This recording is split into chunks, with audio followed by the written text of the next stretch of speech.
tun hunai hian ram khar veng caution committee member zinga mi upa ya thanzama komna hun kan nei dona ama saperin inkom na hun chatang mi pe ka wangin kan lo me me cha ipian le murna changin bul han chan photi le tero pian le murna ti chuan poni se changzo kho kan ya changzo la piang kan ya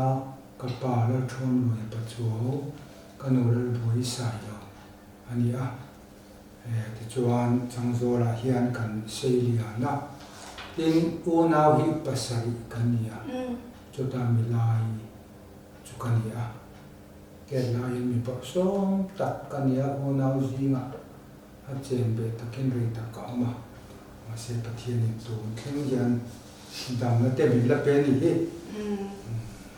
chani tuna han khan in soya cha inu le ipa te hi unau first cousin da mo ni ka kan soi fianga kan soi de puata i ka pa nu hi la moi sai la bania a u chu lam le ra sai la bania la ru ma sai ru fa te ve ve ni chu ka pi le ka pu chu ti chuan in sai chala hian la ru ma tu pa sa da ya anala ta chuan ka pi le ka pu te hian an bul lam khan thlanga ti chuan in sai chala chuan ma ta chuan in ka pi hian awa nu au na pa lam bi sai lo van kal panu kha ne han di la ni ti chuan lo rem ti ve mai boka ti chuan in u na fast cousin anin ni tin tun ma kan la tha ho khan he ojemi kan ti mo ojia nam khan ni vak lo ba i sai lo pu ya ni lo chuan i lu sei ho khan ni lu la pu ya ni chu tiang chuan an ma ni le kha anin de da ma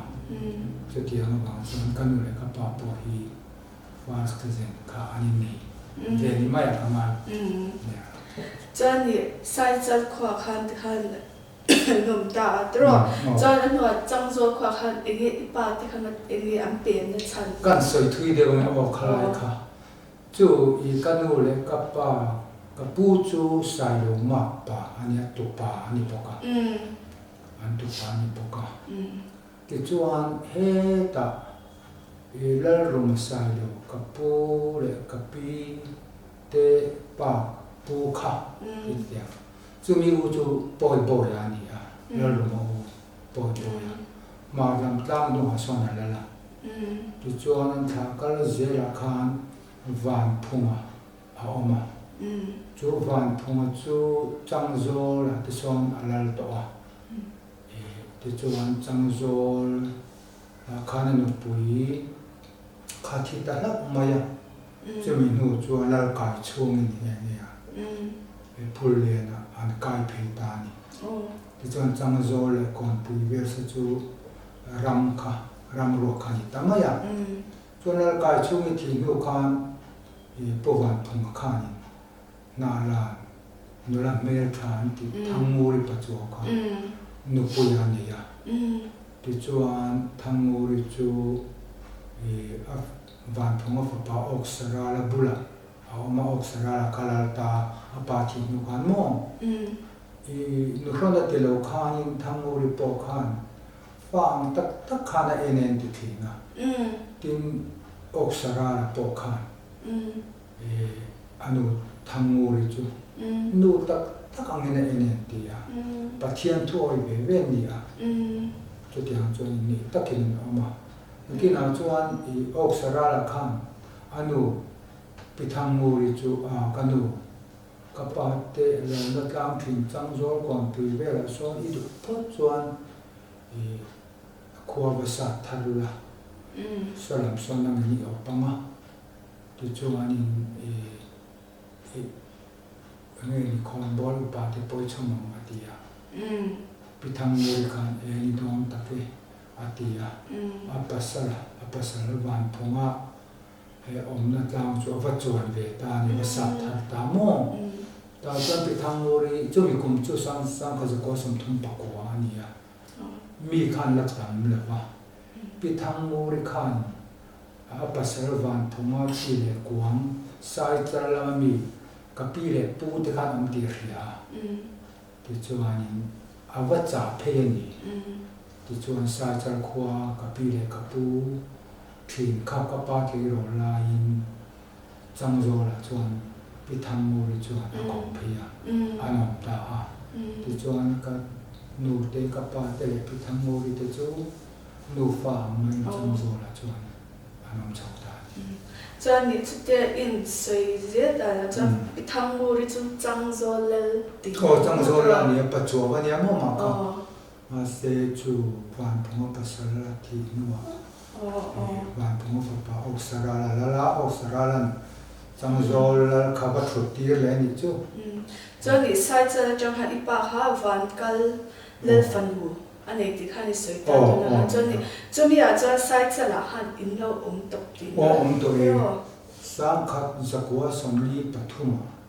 chang zo la kal cha ba ni chu chu tiang ber chu ni ni chang zo la in lai mo in chung ko chan chin kha ya chang zo la kan lai hi sang khat zakwa somli pathuma chama sang khat zakwa som sari pakwa kumbul thin kan ama mo ta chuan ka soyan khan ka pa le thom le pa chu kan u lal boi sai lo ani a luna pasar kan ni ka ti to ka ti chuan sang ka zakwa som sari pakwa ai zo la hian kan pen tha ke kha ka ti lai khan pol som ka pa sa ka ti lai chuan PUC en tia heta ram thar ve ma hian kan chung te ne na kan u te ne na ka oma le kha ka zira ti chuan chu tiang ber chu ni chuan ni ta na ma ni chung ko bil te ha kan ni zo chau to le chuan nu pui fanau lampang te in chung ko chan chi ya chuan nge tu te nei te em te khang ko ha sai na dra ya le kha zir hela ya ram thar ko khana kom lai khan le kha ka zir lai ka pu la lo sa lo hian kan lo ka sin tha ne mo an khua sai cha la khan ha lo an thok te in na tu chu kan zong le do ne tia ka han thoka enga ma chung chap thok tur ka kan ya ma se tiang devin a tha tha nam chuan ne tira mel tha po mu lo kan mu tai ka kan lo ni thin yang chu te kan nu pui te ka han nei chho ta ni mo te tiang chuan in kan pu chu dal khum ti ri u pa ro pia ma pan no pang be ni ya puwa kan von te pu bera ka han nei pakhat te ni chu mi fan chu i ka han ni ya ani ni an hian fa pathum awwa patni mi chian ya anaw te bera mi pa ania ti chuan an le kam to pol ru te pol kwa pol song an zir lai khan kan nu hi chu ta chuan ai zo lan kan pe tha to mo sang ni pakhat khan ta chuan in pu hi kan zong ma kan nu kha thi ta lo mai ni bia ina ko kan hi cheni ania lal khum ti ri ni ka se khan atan tua khilaya phulle lama kanam to poko konga phulle na khanin ko ran mi che obi te khani be a khilama thu soi tura an ruat khani ma se ni lam khan kala lam kat lo ti ta tat sia ti chuanin helaya khanin ruai tu te khana obi me wan ni a kan tu ai ruat ang ti a kan tu khanan ruat ta chuan an tran kha bible hebrai bu som pakha ti chia chok veka an tong trai wang lai ta khan stroke khan chu ta chuan thi zu ta mo chuan chu mi nu chuan nu pu te kan nei ve le a opa el huliana el purven tham opa chu mi fan te ber bok chu ever do omine kan ni a ani nan hian ฟ้ามีป่าประคัดมีเชียประคัดกันเนี่ยที่จวนมามีนั่นว่าอินฟ้าปังมากันนี่นี่จุจวนตู้แต่ใครในตัวโอ้ตู้กันนี่เลยตัวก็ฟันดูมีลายเอาเปิดตู้แล้วมีนี่เห็นประคัดอันนี้เลยฮะกินสังเตียอันเอาเจี๊ยบประคัดอันนี้เลยตัวโอ้น่าประคัดแต่ไปเลยเมื่อกาอันนั้นปุ๋ยเห็นมั้งโน้มแล้วมันนี่จะตรอจานเนี่ยอธิการขันการเรียนสอนชาวเซลล์เสือนั่นลำแต่อีกการชาวดังเตเลยนี่ตีนี่เอซอนนะมั่วข้างแต่ขันขันชิดเลยนะตรอเนี่ยไอ้ซอมเบ็ดไม่ตรอการสวยเมียไม่ออกอีจีร์น่าจังโซลเขาเตอเตอินบอยที่ข้างก็เรียกที่มันสุดอินซอมนี่ปะกัวกันนี่ก็ไปเบรสคัมเซียสเรทรีนิทีนะ district council alo pianga vc alo pianga sang ko sam par boysen khan bg secretary de ngar tum khate mu chu bidang na thak chap ta khat khamo chu tiang chu ni wang khan kho in chian le ka ka rebe ta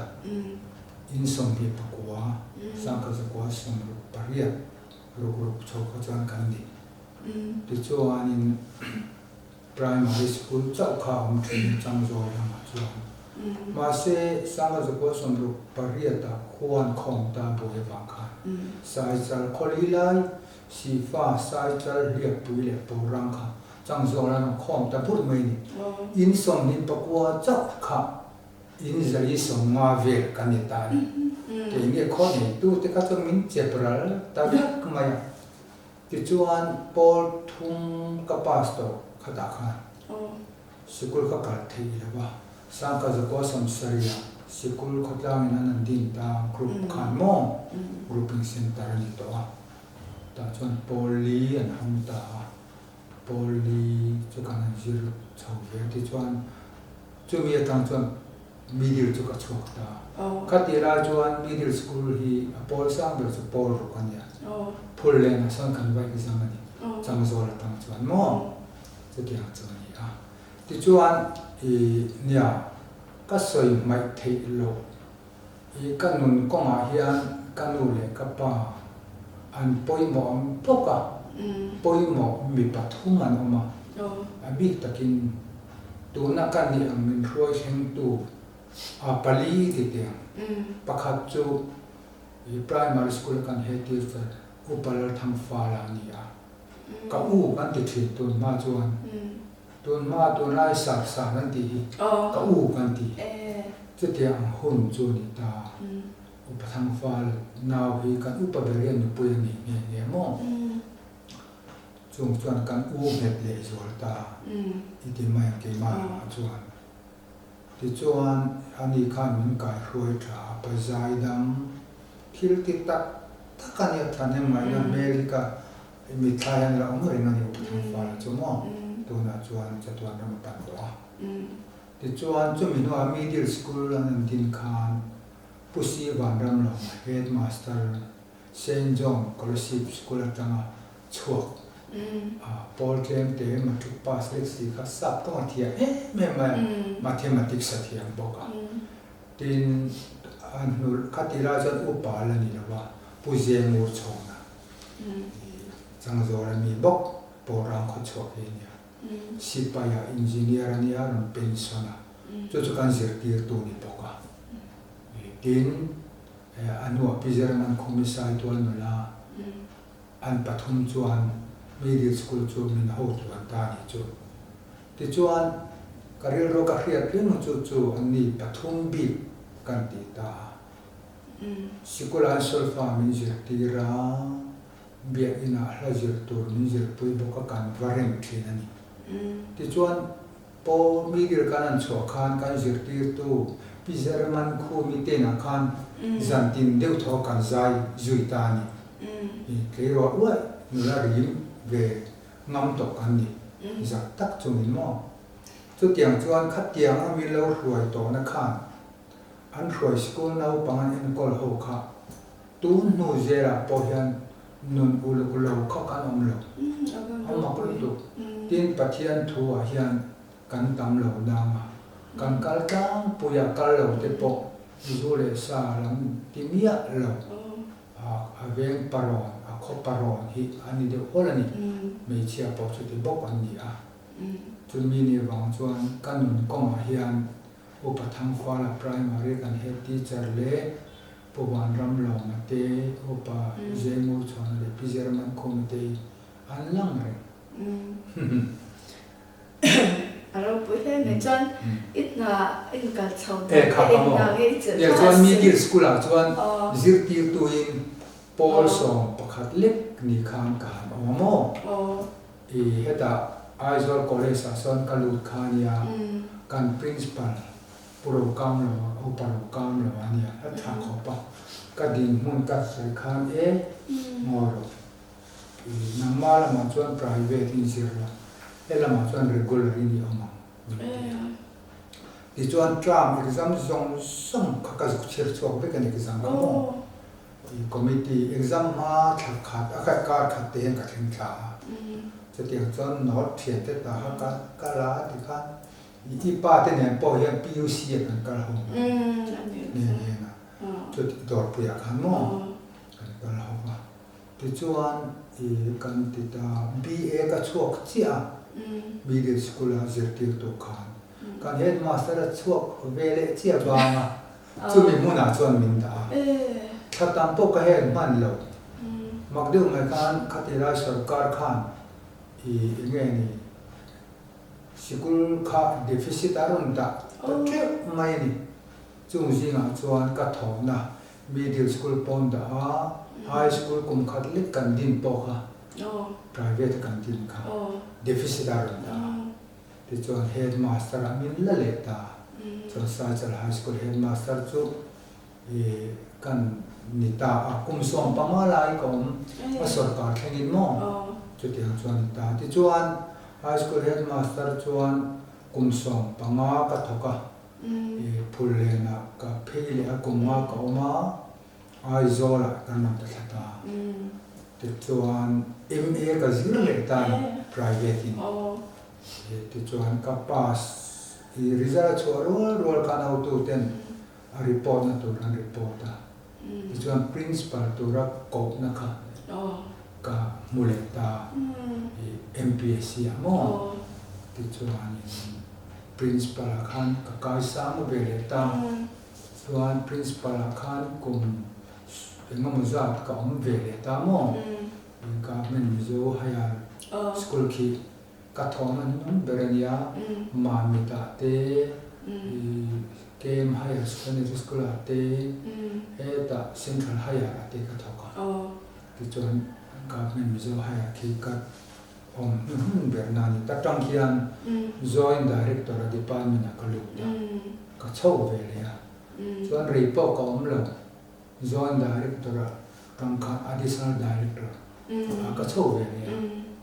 I additional director hi tun ma chuan omlo ma se ai director post kha IS ka dar post atanan da ta chu wangin ma director level chia khan additional director post khan siam le ta chu ta tang song kap sang di son de prathama kap pension le thani chu izir na te ikna thon te pero angai nom chau khop nei pero chu dam te attention na cha te pe che de pension thani pension thani along he ni chuan I khali kha mi ma chan chen te lo lo ta se ta ko shan nam pa ma ko khan na mo han lu chau ve le le ro ni etik kuma nge tual upa an khan che ti te chuan e ku upa ko shan upa mo khamia rong bon na ka che chu cha khami hau te kha I che chau dan khami han shin ve la ro ni ka tan chuan ram thar veng ko khan hi I ka ko khan ka ti lo the lo wa ama chuan chang zo la khan ke ni thian ho ka mel voice te kan ni ve ke ti pi member la te kan zir thina kan za ya tu kum bul po khan ka ta mel voice kha kum som li pasari nu kan biak ina khan kan han zai le ni chu tum thum kan han zai chu ti am cha ro pu sin kum som li pasari nu mel voice kan han zai thale chu mo ti chuan kabul tran na chu sikula tangin ani ber chu mo kan ho chho je la ram thara hian sangka zakwa samsai pariat kum to July thabela Polson pakha PUC first year kajan zomamo aizol college achuan ti chuan ta khanin sangka zakwa samsai pakwa kanon pen thata changso tang kahan hloi tha ka chungte ti chuan somria ta khan ram thar veng Sunday school interactive department na putlang mo puar tlang mo kan leader niya ta kan zirtir tu email ta ni kan kalvi lau mana churong bona pa ngai chan bo ka che na ma saber churang thar ve ama chuan mem assistant member ta ni setiang vel chu man ya chu kan ka tam chuan ram thar ve ni poimo ta chuan intermediate kani kha zirtir tu kani ka thingtlama ka sen kan sa charlama ka hanam bo prilema se ko kan ka milo chor zuya chumi ko chuanin rombo na KTP ang chuan branch secretary te kan che chho ve a tin biala hian kumria chu office bearer kania ta chuan finance secretary te assistant leader te chanbo kahan cherve man chu ya chutiang chuan ta ti chuanin sang hi pakhata kanon chuk tha ka ti kha tlang toin kumsom hi lai tlang kan tham bo nuwa a kumsom hi na ram thar venga bok in pui kanan zong le ta mo ti chuan sang hi khorang sikul rang ate kan peng zaka chu kan pui ma sa thia wang khan ka om na hi siam re mangai thina kan chung ko har sat na wang kha ka fa te bor song nen tla pok ta ve ka chumi ni wang chuan sarkar hi min siam rem ma chuan ril ro ni ka ka pul hi thilo ase sam ni so ma khan opa ro zinga ram thar ven ko ran pui pa tak kami kha in kasang hi pathuma min le ti ram kamo ta chuan in kanan din ve a ne kanana sang hi paruka in kan satana sang hi soma kanan walut ve ta a ke po khodam ka ngai to win e ka om nget ve ta a ram thar ve ma ya mu mali ki na ten nuaya pos kanin son quality ma cho nên nhiều người chuan ril ru kha bet tak thei lawa ma se pathian hian ka kong tur hi arua em liang ka ti tu hian ma ka de thil ka tong ve a te chuan in sam hi som pakhata tol ba thang ve ta thlat mai ni kanin be se lo na sa pe ni te lu ka te chuan in tol ba chu kan cher ve rian ro na chuan sang hi som pathum kumbula upa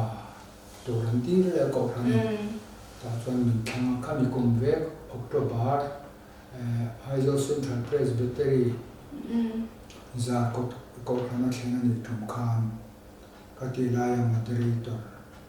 upa epla luran min nim get ram thar ve ko ran ta ta ani chuan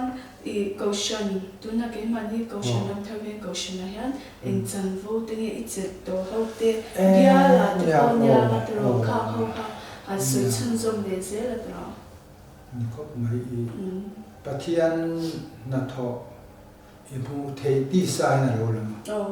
a mi ruai dan te kan en hian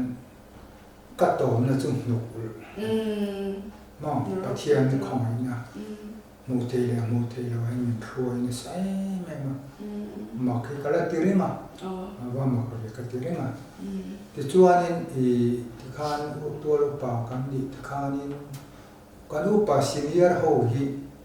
midang te si kian thiam ni ma ko to pa pai mai kan ni po khan kan tin lo to kan kal nga yang ti kan rin lo na kan che nga yang ti kan rin lo na kha min một phụ nữ kami pengam kat mai hero pui katia ka in to in ton tla kati boka ti chuan min nem he tung te khan ko khan committee hian chuan ya secretary our assistant secretary te kanan ni cho ve mo tin vice chairman kan to boka ko khan ma la hi chuan tin sub committee ate yan chairman ni chu upa to hi chuan kan chair deu zela ka chair kim deu ve kem ho ka tia chair lo paniero chu kan ni Bible Society Evangelical Chair ai kala chair lo adama chuan ka chair kim to in ka ria chu tiang chu ta ti chuan biara hian assistant secretary senior te kan ni ve boka assistant kan ti chu secretary junior mo ne senior kan chair to boka ram kan be ka tin sinot treasurer sinota kom to boka biara hian tin presbytery lama hian auditory kom to boka tin hemi education department a hian ngor sidot lamani chu presbytery kan soizo 어, 저 신도다 sinota presbytery an tu na hian mak te ngai chu po chu maka ka aya senior pui ka han te te lun ka junior secretary junior amin ta ni chu kumin khan mo mak to ka khatiang kha aum the ka ta chuan miracle ve thil tharin ka dong phule theile khatiang am tin ni aka in rial lo na hi ra kan min ta ni chu mo ka din mo ni ya ti chuan presbytery ai in education sinota chuan committee member min an ro to ve ya chuan khamia tang khan executive board member min thang rang le ta twin presbyterian english school son subcommittee rang le ta chuan member tam lo te kan ni boka ta chuan member kan ni boka in sinot higher school son pen khata committee member kan ni boka in pc kal sa son kaum ve boka chu tiang chuan sinot chuan education journal an khoi tulaya son ka oma ya presbyterian english school te kan han khoya kumin chung hian school som thum set kan chaw man aba hau tak to ve to ya ano kan tia kan lim kan mai ni na shang shang te za shi se te po tro ne ta se ne shi se te ma tian min da fit ze ta tian person hu po yan mo abun to te ala tro ron chi chi na chuan khang khang kan ne na jubilee lam kan han ro le cha na ro jubilee a to he golden jubilee kan ka shin kan long don ya ta chan ni na te nge cha sha mo phur na te chen nge ya tro chum te chum hei po hi career ruwa nita amila ti ka ngai tu mai la ba minda organizing committee secretary minda organizing committee secretary no chuan sub committee so manamo chumi coordinate na chu kan ko ba ta tin hemi kan jubilee den chen hian souvenir buasai tur khani ta khan aminin editor kanil ve he ngam ho na tang khan khami souvenir da tur thala kale thuzia chi rang boy pui kan mani na to khichu kani ve ren kalim to na chu mo cho nên nó bơi một tập tất thế mà jubilee mà mất bơi đi chơi này cho nên cái này công nó thế cái nào đủ tôiต้องxây dựng đủ thế này em chú mấy bà cả cái Bible mà cái này thế cái cha cái này thế này là đủ thế mà khang thì khang mình hay xíเลยlà đóเนี่ยก็ส่วนข้านี่เกี่ยวกับนปันเตตจังบทสองก็อร์ติฮิปัวรโมก ka bo som na wa ka ti la ten ri ka ri la ta dam chok tu po ngai lo hi kan ya chu mi ni van kan no po hian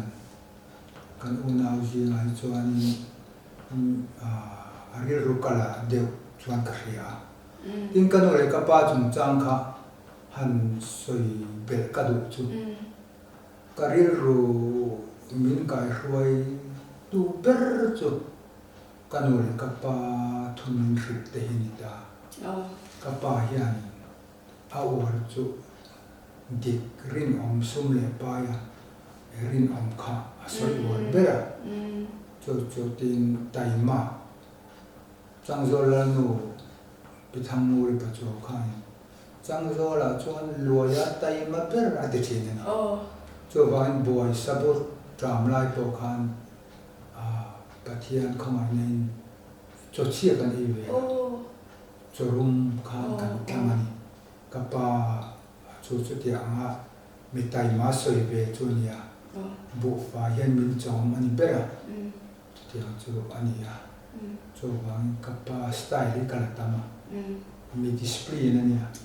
ka tu lo wa se kanu hi pathian thua ka thuma khimi ko pastor bial zau taka teken bial chairman in muza tani tin chang zol kho pe chuan ani de reng zo ka kan peng theng khan akara mi pa khat ata ti mai lo chu program mi chairman ani thwa a peng theng khan mo chu ti chu ani ve ya kanu hian khwa le khazir kan nia ka chuan ma hian tong tran hian lu chunga min buana adama min tong trai sak thina pathian thui na le midang te poi soli lo tu hian min zir tira ve na chu ti chung chuan an mi zir tir na chu kan phalo ma seril ro chuan chola bang mo kanu na kapai na antingai lo ve pathian thun ni lo ve ti jong hian a tlong lo an ti kha kan nun min throi na sa tu ani ka chung rin no chumo tin no pui fan hau te le thian rual mi jinga kong po khan ma rau na ka tlin lo wa ti be ram ka tum na chu an mi zir tir na in min tur thri ka ti ram thri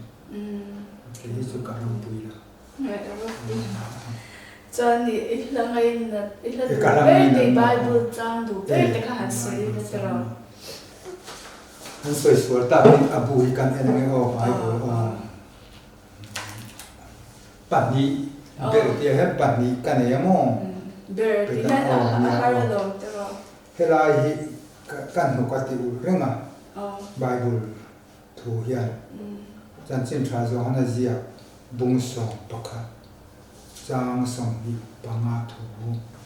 kan lal pa khan i ma thi ne na aso ya ni mo ke hi thole ne le nun ne chu kani an dia to po mi ring chu thi ma sela anung rengam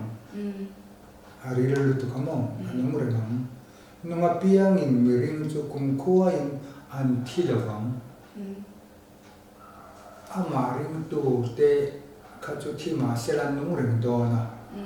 kan dam lai po la li so krista ring tu te chu kum kwa in kan nung kan thi don lo a thamon tha lu tu ka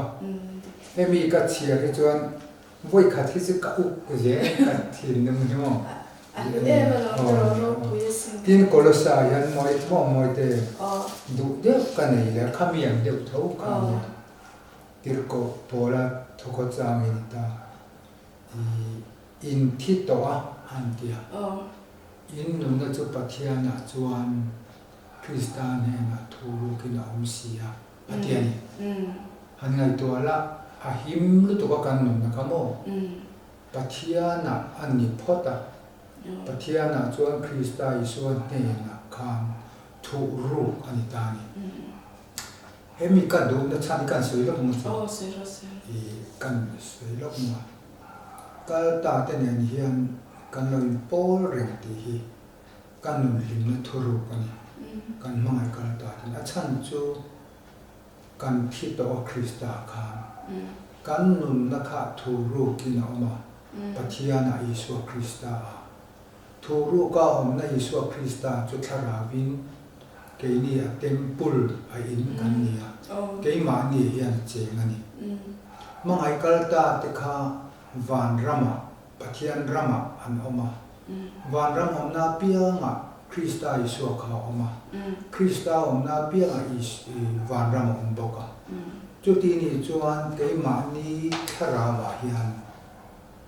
lali Isu Krista om kan ti rual hian a om na van ram khalo om lo ni a chu van ram chu kan mangai kal ta te zong song om na kha tharawin heta kan thin lunga kan tharawa lo om ta ke ma ni tharang nen khan kan lo in pol thi mangai te nen hian chu chu ka tham mon na ka lim na ka mi tu tla don pon min ru thi tu ani chu chu ka tham wang pathian ko mai nen no chu wang nuam ka ti thi kal ta te nen chu lali Isu Krista tharau ke ma ni om te nen kan lo in pol reng ani pa le fa pen pol na chu kan pol na ni to reng sia tiang deu kan mo elai kan in pol na kha mai kal ta te ne na kan in pol na ani ti kha ka hriat na hian ka ring to nun kong hi thui ta min hoi min che tu ni chuan la chuan mo ngoi te du le deu ka ne ya ma se ni chi da chang zolal thang mu ri phu ka ti kha kami tukal zel Dr. Ramjin Tharsai lo hi kanun te intek long thin kan ni mo chu zanga som hi panga na hi mani lo po khan i tun pe sinot lai khan so ta ka cho kan vai howa ani te na mo so ta chuan ni tan ka soya dina ri ka ti maya ila phoi ka du tlang puya nang chu te tlang po khan ke ai pathian thui o ya ka tia no a pi thang mu ri khan special ta ka en kol chuani thatan adang lam me ni ama hi mi talent te tani poka tu na mi lem te po hi kalam ka ta sia je tiam kau boy lem ti vel te a ka tiam te ka a ko ni le me ma i ara po ji ngan du de mai kan ne ya a bul tran na Christian bu zanga som ni pa na hi mo i kan chia ne o i ke ma tin lo na fel lo na that lo na midang te ka chu lo na ka som no na ka kalibar niam na zong a chelam li ka karil ro hian a tin ra na ka mulung thei lo pulpit la ten ka mulen ko tiang chim zain ka hil do i mangai na hi katan la moi berani si misual dum berte min sil fai na chu kadam chu zongin ka puang zinang ti unau pa kanu va pa nya mo i hian lo au chuaka ani po chon lo du me ma lo ni a annun a thua soya ti chuan kan nu tan du ul voi khat na changa i lali Isu Krista pathian mangai na ro pui zia kha aron cham chuak le te a chu mi wanga ama fa ka zai ring mai du thu khan soya chang ni na lu ta he ni nu ul voi ni na ka ti te kin lo na le ka fel lo na te ne ka om angin min pom do a khong ai rong bo na min pe te hi a lue me o ka phu si lo ven ra te hi min chom boka min vel boka min kilom boka i pathian khong ai rong bo na ka te ta tranga ka ngai pu chho re yan ai nga ma hi phu hi ka nei na khong ai na ve ka ni ma ni ra ni ma chung chu ya ka nan pum pui kai roi tu poni tai karia pathian khomai na mak tak mai hi ani karil ro amang tak sa soira chan tam tak chan thian bak lo mai khomai na hi re ni ta mo aro puitero chan e golden jubilee te he kan mang chau me kan ko me kum to nan te kan mang ne ma se alum na pui ber tu chu December ni som ni pariat mo ania chumi a chan jubilee Pauline thu cha te ne ne ania sin i ti khan ram a poi mo sang ka su ko som paru ka emine mu na wang khan kan khotlang tu ting mai kan nun kha ti tang la mi na ta ni chu ma ka kan thim tang mo mai ni chu vai si pai no chu ka emine ban boka tu bole do lung in kara khan kan omani na pang te kan nia kan in te kha voi kha pe chu vi si secretary ka pa ni bang khan anom theng ro maya ta chuanin kan te ber hi vai zi ma piang mo kan do yan afa te min charan fe ka tu tiang chu ni ta khat tiang bo ro i pi ku lu tu ka tang kan ngai to hian ke ni chau mi la bin kan khwa po kho dang po te khan kan nun phung ka adang lam fe ka tu bo le do lung in ka tiang khan emene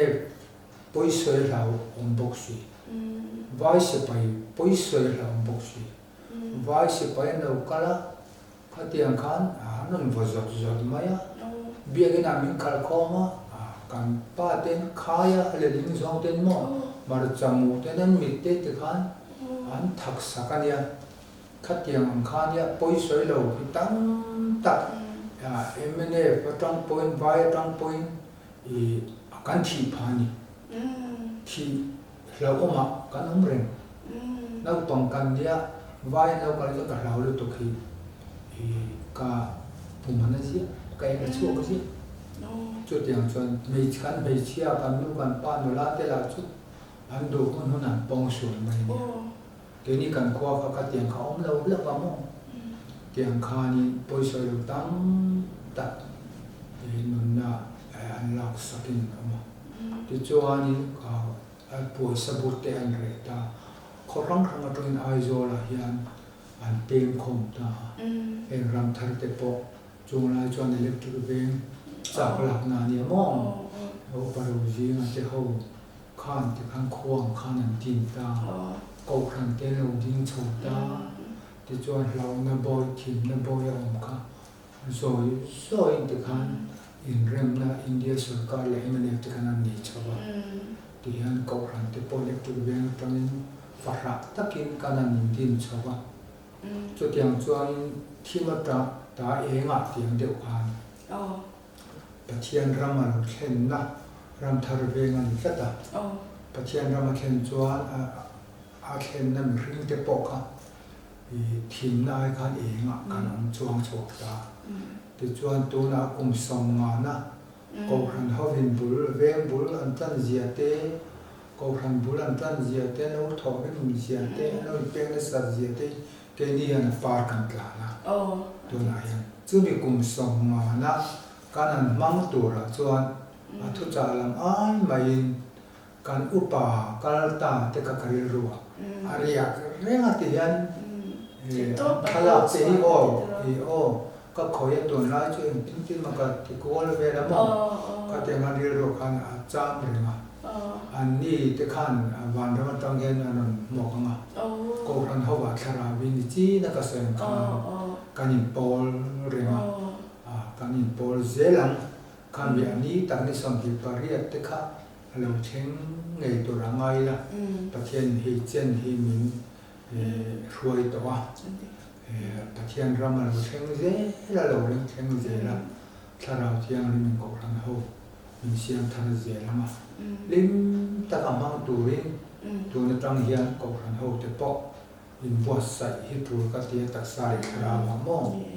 tak sa kan bo sai na kal chho mo pa tharau la ma hian kan hiang ti ka la ma chu min ni ma tak sa po tharau ba po tak sa roi te tharau lam roi te po chung kan mi ma sa te na an lo din an lo tho ra hi ke ni na pa kan tlang lu mo me chu ka ti ma mo ti chuan in lim taka kan man poi ka be se thata ka tong trai na poi an ka kal pa ten ka tong trai de rin tong ni trong trai tam te alo angai tak zet zeta e chuan kanin kom te kan lo du tok tok i golden jubilee mo te chu e lim tak le tam takin in sung kwa in mang turi sakna kan han chu le kan lo mang bola man ni po le kan ni lo mang do nia kan lo le